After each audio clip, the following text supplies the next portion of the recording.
So if you sold Taylor Swift tickets, could you be getting an IRS audit in this upcoming year? Soap collectibles, sporting tickets, they are getting an IRS crackdown. So we want to learn more about this with our friend Ted Jenkin, a business consultant and co-founder of Oxygen Financial. Ted, it's always great to be with you. So does this mean that people have to tell the IRS more about side hustles, things like Etsy, eBay, or even selling tickets?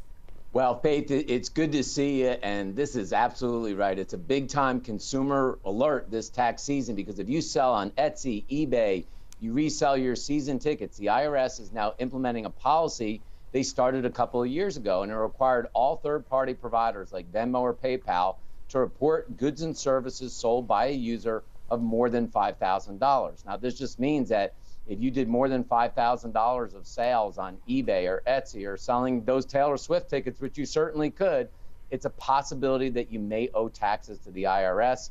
Faith, next year it goes to $2,500 and then the following year to $600. So consumers need to pay attention to this. Yeah, here's another big question, Ted. Will you be taxed for things like paying back a family member or a friend or splitting a check at a restaurant if you go out to eat?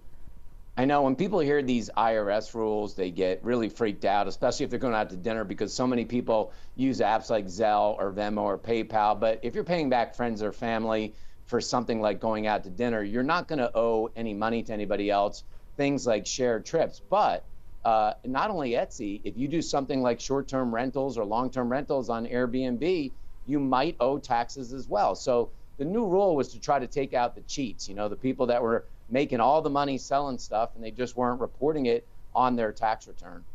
And you bring up a good point there with Venmo and Zelle and PayPal. How do apps like Venmo and PayPal know whether these payments are personal or business transactions?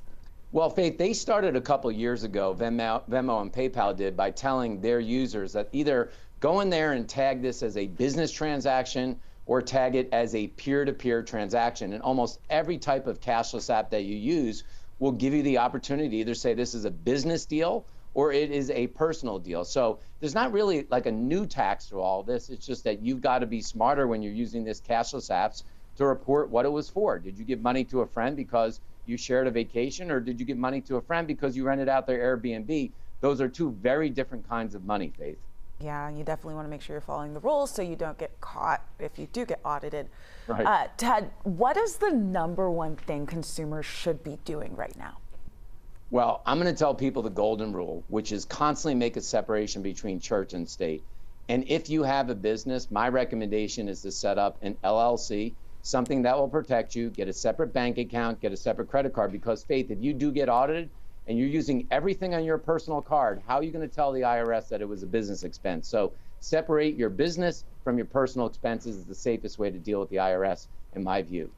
Some great advice from our friend Ted Jenkin, the co-founder of Oxygen Financial. Ted, always a pleasure. Thank you so much. Yeah, thanks for having me on.